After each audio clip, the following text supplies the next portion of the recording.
Hi friends, welcome to our TV dream channel. இன்றைக்கி நம்ம பார்க்க போகிறது காலிஃப்ளவர் மஞ்சூரியன். வாங்க எப்படி செய்யுதுன்னு பார்க்கலாம். அதுக்கு ஃபஸ்ட்டு தண்ணி சூடு பண்ணிக்கலாம். நான் இன்றைக்கி ஒரு மண் சட்டியில் தேவையான அளவு தண்ணி ஊற்றி அதை ஹீட் பண்ணிக்கோங்க ஃபஸ்ட்டு. அதுக்கப்புறமா நம்ம குட்டி குட்டியாக கட் பண்ணி வச்சுருக்க காலிஃப்ளவர் அதில் சேர்த்துக்கலாம்.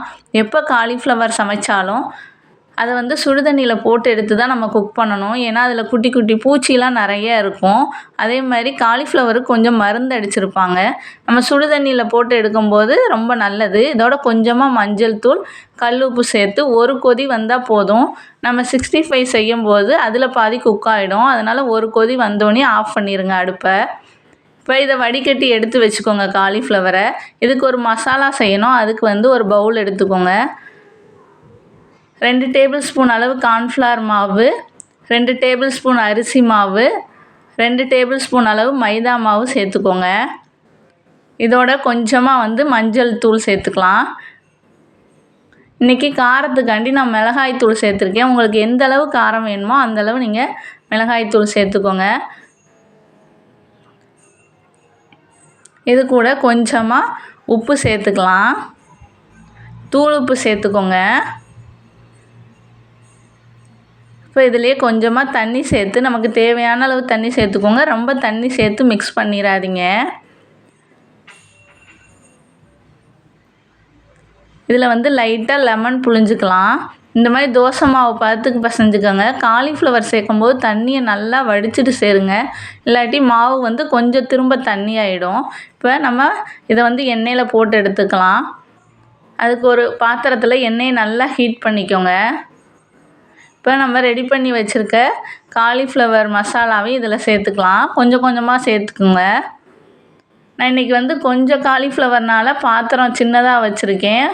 நீங்கள் நிறைய காலிஃப்ளவர் ஒரே டைமில் போட்டு எடுக்கிற மாதிரி இருந்தால் இன்னும் கொஞ்சம் பெரிய பாத்திரமாக வச்சு எண்ணெய் இன்னும் கொஞ்சம் கூட ஊற்றிக்கோங்க. நல்லா எண்ணெய் ஹீட் ஆனோடனே தான் காலிஃப்ளவர் அதில் சேர்க்கணும். பார்த்திங்கன்னா ஓரளவு நல்லா கொதித்து ஒரு பக்கம் நல்லா குக் ஆகிடுச்சு. இப்போ அதை திருப்பி விட்டுறலாம். இப்போ நமக்கு சூப்பராக காலிஃப்ளவர் 65 ரெடி ஆகிடுச்சு.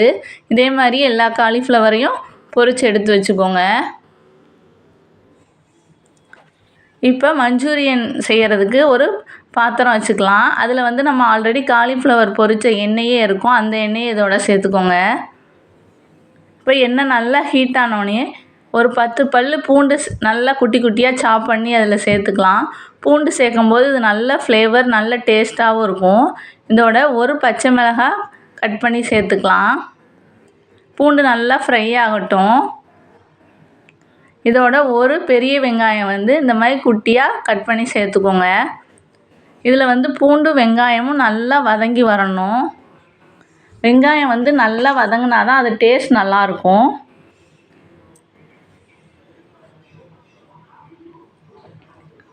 இப்போ வெங்காயம் ஓரளவு நல்லா வதங்கி கோல்டன் ப்ரௌன் கலரில் வரட்டும்.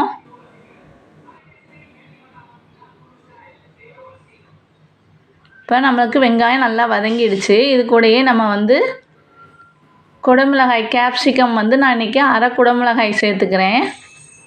உள்ளே இருக்க அந்த சதைப்பகுதியை மட்டும் எடுத்துகிட்டு மேலே இருக்கிறத இந்த மாதிரி பெரிய பெரிய பீஸாக கட் பண்ணி சேர்த்துக்கோங்க.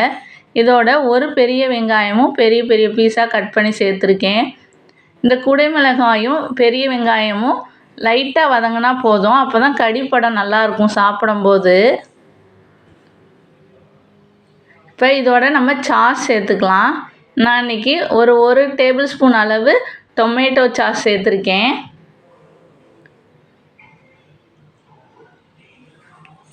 ஒரு டேபிள் ஸ்பூன் அளவு சோயா சாஸ் சேர்த்துக்கலாம். இதோட ஒரு டேபிள் ஸ்பூன் அளவு கார்ன்ஃப்ளவர் மாவு தண்ணியில் கரைச்சி வச்சு அதையும் சேர்த்துக்கிறேன். கார்ன்ஃப்ளவர் மாவு சேர்த்ததுக்கப்புறமா கைவிடாமல் நீங்கள் மிக்ஸ் பண்ணிக்கிட்டே இருக்கணும். அப்படி இல்லாட்டி கார்ன்ஃப்ளவர் மாவு கட்டி கட்டி ஆகிடும். இந்த மாதிரி நீங்கள் மிக்ஸ் பண்ண அது கிரேவி பதத்துக்கு வரும். இப்போ பார்த்திங்கன்னா ஓரளவு நல்லா மிக்ஸ் ஆகிடுச்சு. இப்போ இதில் லைட்டாக ஒரு பிஞ்ச் அளவு சால்ட்டு சேர்த்துக்கலாம். ஆல்ரெடி சாஸ்லேயும் கொஞ்சம் சால்ட் இருக்கும். அதனால் நீங்கள் லைட்டாக சேர்த்துட்டு மிக்ஸ் பண்ணிக்கோங்க. இப்போ இதோட நம்ம ஃப்ரை பண்ணி வச்சுருக்க காலிஃப்ளவர் 65யும் சேர்த்துக்கலாம்.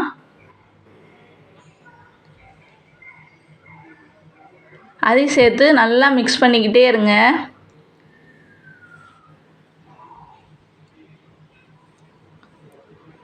இந்த மாதிரி மிக்ஸ் பண்ண உங்களுக்கு வந்து லைட்டாக கலர் சேஞ்ச் ஆகிக்கிட்டே இருக்கும். இப்போ வந்து நம்மளோட காலிஃப்ளவர் மஞ்சூரியன் சூப்பராக ரெடி ஆகிடுச்சு. இதில் வந்து நீங்கள் சாஸ் ஊற்றி செய்யும்போது அந்த ஹோட்டல் ஃப்ளேவர் இருக்கும்.